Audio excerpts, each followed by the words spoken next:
welcome to Vlogtober day 2. As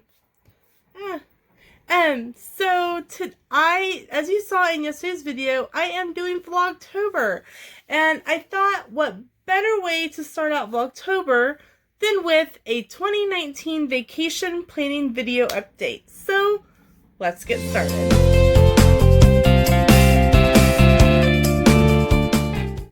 All right, so for those of you who don't know, we are leaving for vacation on December 26th. So that is 85 days from today.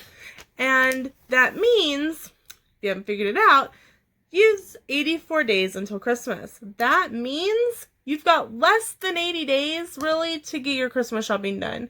Less than that if you and your family do Christmas over Thanksgiving. Just wanted to point that out. Sorry to scare anybody. So, our 2019 trip has been filled with so many different things and randomness, and it has changed a lot. Kudos to our travel planner, Amanda, for not killing me yet. This is the first time that I've used a vacation planner. And she's been really easy to work with, and I will make sure and link her information down below if you are looking for a travel agent. So, some of the new things that we are doing this year on our trip is we will actually be spending New Year's Eve at Disney World. Specifically, we will be spending New Year's Eve at the Magic Kingdom. And what is really nice about that, or I guess not, could make it for a long day, there's actually extra magic hours for resort guests that day at Magic Kingdom. Sam and I are going to be pretty tired, considering it's open till 1 a.m. And of course we're going to try to get to midnight. Just an FYI, if you're going to be there over New Year's Eve and you don't want to deal with the parks on New Year's Eve, Magic Kingdom will have the fireworks, the New Year's Eve fireworks, on the 30th as well. So I will link all the information about New Year's Eve and the activities that go on in the description below. But we actually have a couple of dining reservations that day. We have a lunch at Crystal Palace to kind of keep us going, and then we're going to be having dinner that night at the Plaza restaurant as well. So that will definitely help keep us fed and watered and going during the day. Plus, there's plenty of places to kind of stop and watch a movie and take a nap and whatnot, so we're good. The second thing that is new to us on this trip is we are actually doing 2, potentially 3 tours on this trip. We are doing the Destinations Discovered tour in Epcot, and that is all centered around the World Showcase and the countries, so that's really exciting, and Sam picked that one. I picked the Keys to the Kingdom tour, that is in Magic Kingdom. And the third one that we have not booked yet, but we are looking at doing, is the Living with the Land tour. And that one is a behind the scenes tour. And so you can, if you've ridden Living with the Land and you've seen people like walking around with the cast member, that's what they're doing. They're doing the behind the scenes tour. And typically, you can still get spots for that even the day of. I'm not quite sure how that'll work around the holidays, so we may wait until into January when the crowds have really went down to do that one, kind of as a nice buffer in the course of the trip. Something else to note about the tours, that they are 5-hour walking tours and they do include a meal. So if you have a family member who is with you that has mobility issues, they are EVC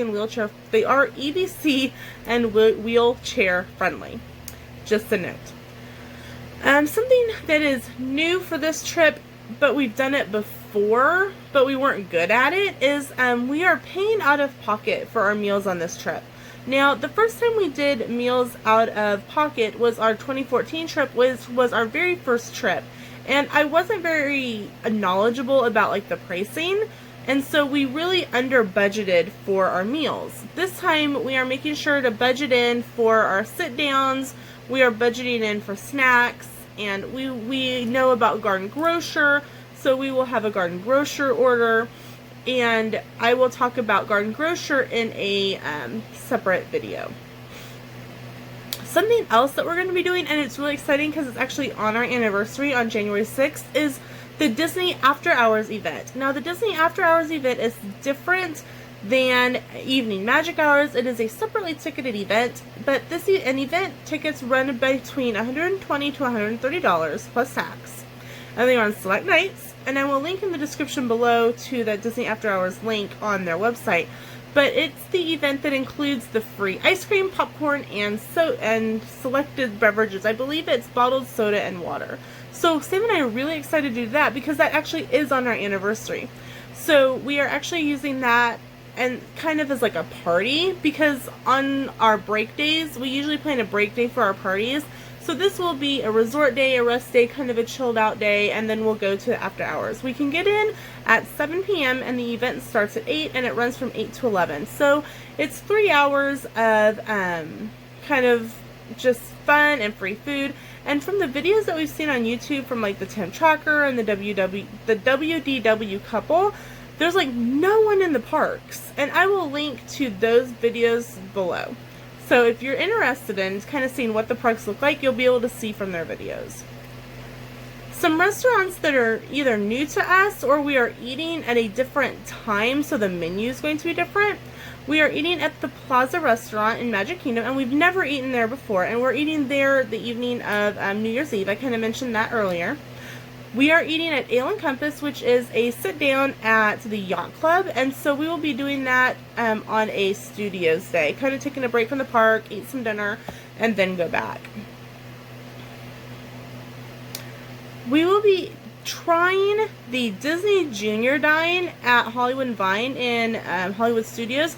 We've done dinner. We've done Minnie's Holiday Dine several different times. But this is the first time we'll do the Disney Junior characters. And I don't know, Disney's kind of changing out some of their Disney Junior characters, so I'm not even quite sure who's going to be there. And even it's Disney, the characters that are here on today on October 2nd could be completely different than the day that we go in December, January, of what the characters are going to be. We are going to be having Be Our Guest for lunch. Now, we've done Be Our Guest for dinner, but we did it a couple of years ago before they had the menu change, because now it's a prefix menu, it's a signature. If you're on the dining plan, it's 2 credits. But we've never done lunch, and lunch is a quick service, so is breakfast, but it is the quick service that you do need a reservation for. So if you want to stay inside a Beast Castle, you want to be able to eat in the ballroom or the West Wing, and you don't want to pay out of pocket for that prefix menu because there's nothing you're going to eat, or the only reservation you can find is 9:30 at night and your kids aren't going to last that long, definitely see if you can find a breakfast or a lunch reservation to be able to eat inside the castle. Now, something to note is that the Beast does not appear at breakfast or lunch, and he is not guaranteed for dinner because this is not a character meal. I have never personally experienced a dinner where the Beast did not meet. But because it is not a guaranteed character meal, there always could be a time when he doesn't meet, or he has to leave earlier or something for some reason. So just, make sure and note that if you're really wanting to meet the Beast, it's kind of a toss-up right now. We will be having Ohana for dinner. We have done the Lilo and Stitch's Ohana breakfast, and we did that on our 2018 trip before we started vlogging, so I really don't have any video about that. But it was really good. The characters were great. Kind of what you need to know. I'm really excited about this meal. One of Sam's co-workers, actually one of his bosses, really suggested that we go there because they really enjoy Ohana for dinner. And so all you can eat meat, chicken, steak, shrimp, it's served family style. I'm excited about it. Anytime I can do a buffet and make sure that we eat all we can, that is a plus in my book, especially when you're paying out of pocket. You don't have to worry about paying for a drink and then a dessert and a meal, and it's all included in one price. Something that I will do is I will make sure to keep all my receipts daily. We are doing a budget of $200 a day, and that may give or take a little bit depending on what our table services add up to for each given day. So maybe Monday we have no table services, so we're going to stick with the $200. But Tuesday we have a breakfast and a dinner because it's going to be a longer day, like New Year's Eve, we have a lunch and a dinner that are both sit down, and we want to make sure we have enough money for snacks. So we may bump that up to $250 to $275. And I'll let you know at the beginning of each day what our food budget is and how we did that day. That way you're able to kind of judge for yourself if paying out of pocket or the dining plan is better for you. And most definitely know that we will be doing a video comparison of the dining plan and the cost versus paying out of pocket. And I will definitely make sure that Sam's in on that video for him to weigh in on his opinions on that. One of the other things, and the last thing that we're doing that's like a new restaurant or new meal, is the Spirit of Aloha dinner show at the Poly. I'm really excited about this. We do have a Category 1 seating, so we'll be able to get some hopefully really good video footage for you, because I haven't found any footage on YouTube really myself that's really good footage of like the Spirit of Aloha show itself. So hopefully I'll be able to get some decent video to be able to share with you guys. Some of the favorites that we're doing again are, for me, we're doing Crystal Palace and Chef Mickey's again, and actually we're doing those each a couple of times. We really like the food, and we know that so many people go, oh my gosh, the food's horrible, or, you know, the characters are rushed, or, you know, insert reason they didn't like that here. We've never had experienced a bad meal or bad service or a bad character meet at character meals, especially Crystal Palace and Chef Mickey's. So those are returning favorites that are on our list, and I think we have each one, I think, a couple times. But it is a 2-week trip, so we kind of have them spaced out pretty good. Favorites that we are revisiting is we are staying again at Pop Century. I love Pop Century. I think if they made Pop Century a DVC resort, I definitely would buy it, because I think, or they said, here, we're going to build an extra tower of rooms and you can live here, I would be on top of that, because I love that resort. Last year we stayed at Westgate Lakes, and because we used to be owners for a timeshare, and we missed Pop so much. We actually went to Pop Century for our final dinner, and we ate in the quick service area before we came home, and we're like, yep, we have to stay here next year. There's just no way. Even when we're looking at other resorts and going, oh well, we could stay at the Yacht Club, or we could stay at the Grand, it always comes back to the Pop Century. So we love to visit the other resorts, but Pop Century is our home. So I'm really excited about staying there again. We have booked a standard room, and we have went through touringplans.com, and I do have a room request in for a ground view room on the back side of the 50s area that faces Hourglass Lake. It should be gorgeous for some sunsets and sunrises from our room. Another favorite we are revisiting is Magical Express. I absolutely adore Magical Express, and I know that is another one of those that some people have had really bad experiences, some people have had really great experiences. We've always had a good experience. We've always had a great bus driver. We have used Magical Express twice, once in 2015 and once in 2017. In 2015, we shared a bus with Art of Animation and Animal Kingdom Lodge. We were the second drop-off, so it went AOA, Pop Century, and then the last group went to Animal Kingdom Lodge. When we were there in 2017, right before Thanksgiving, we actually had a single bus for everyone on there was on Pop Century. So I don't even think it was full, like a third of the way full, because there were so many empty seats. But they were trying to keep the lines down as much as possible, so they were taking anyone in the Pop Century line on the bus and let's go. And so I don't know if they had more buses, if they had extra Mears buses on hand to help with that, but it was really nice to just get there. So I'm excited to do that again. Some favorites that we are redoing from Sam is that he really enjoys flying down. I think it's a toss-up for him, which he likes better, the flying down and getting there and starting vacation, or driving and getting there, because when we do drive straight there. If we drive straight there with a stop at Bob Evans in Gainesville, it's 26 hours and 30 minutes. And I know that because we've done that.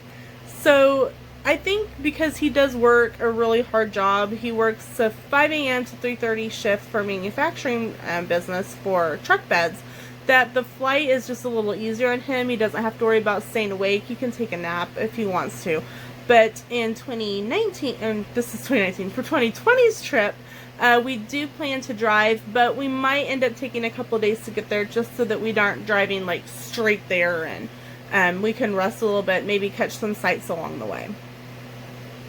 Another one of his favorites is walking down Main Street USA, seeing the castle, and seeing the faces of the kids who, like those little ones who have never seen the castle, or the adults who have never seen the castle, and just their emotions to see that for the first time. If you've never just stopped and watched someone experience that for the first time, I recommend just taking a break, taking this moment, and just stand by the Emporium, stand by Starbucks, and just kind of watch people. Because you will, if you've been for, a lot, sometimes I think we can get desensitized to the emotions that seeing the castle for that first time evoke. And just seeing it through the eyes of the kids is so magical. And it will really, truly make your day. And Sam's third one that his favorite that we're revisiting are the PhotoPass photos.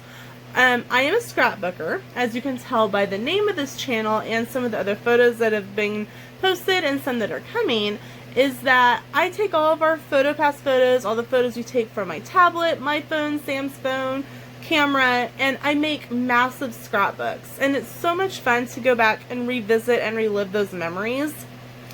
Something that is sad that has happened, though. You may have seen a petition that had been going around, and I think it's still going around. Disney is removing some of the photographers from the character meets. Specifically, so far that we know of, as of this video, is the Princess Fairy Tale Hall, Anna and Elsa, Mickey, and Tinkerbell all have a box camera instead of a photographer. And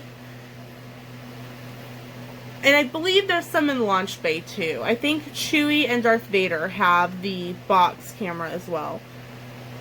A box can't zoom in. It doesn't have the ability to zoom in. So like you may have people like that are waiting in line, like in the side of your photo. So like here's me and Darth Vader, and my hand is people, and it's in your photo. And so like when you zoom in, you're having to zoom in a whole lot to crop this people out of your photo, and that's not cool. That's not fair to the people who have spent $170, $200 on Memory Maker.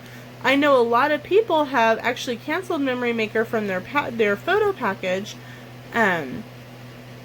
just because they don't want that. They want a photographer. A photographer zooms in on a person or on the child and gets that expression and that joy and that wonder, meeting her favorite princess for the first time. So, if you haven't, and I will link the petition below, sign the petition to Disney to bring back our photographers, and let Disney know that you do not like this. If you are a fan of the photos, and not everyone is. Not everyone uses the Memory Maker.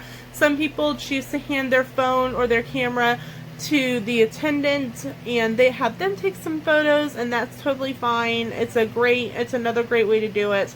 But if you do use the Memory Maker product, please make sure and let Disney know that you are not happy with those changes, because Disney won't do anything unless we say something. Okay, on a happier note, Sam and I have each picked 3 things that we are looking forward to overall on the trip, whether it's new things, whether it's old things, so I wanted to share those with you as well. So the top 3 things that I am looking forward to are the tours, because it's something new that we've never done before. And so I think, I have an appreciation for Epcot and the World Showcase and all that it is, but I think it'll help give me a better understanding and better appreciation for it. And something to note is that a lot of it will be backstage. I will video or take photos when I can and do a video on it afterwards. So I won't leave you hanging, I promise. Another thing is being back on property, back at Pop Century. As you can tell, we really love the resorts, and we're looking forward to being back for that. And my number 3 that I'm looking forward to is New Year's Eve at the Magic Kingdom. I know it's going to be crazy. I know it's going to be bonkers. We did our research, I promise. But, you know, if you've done New Year's Eve at Magic Kingdom or you've done New Year's Eve at Epcot, please comment below and let us know, do you have, like, tips and tricks that made it better or easier? And I promise that I will do the same afterwards. I will definitely be giving it its own video, like tips and tricks to survive New Year's Eve at Magic Kingdom. Be waiting for that video after vacation. And Sam's 3 things are, of course, Festival of the Holidays. I think it's just so that he can eat. I'm pretty sure. But Sam really does love the storytellers too, and, you know, the culture and the history and that brings.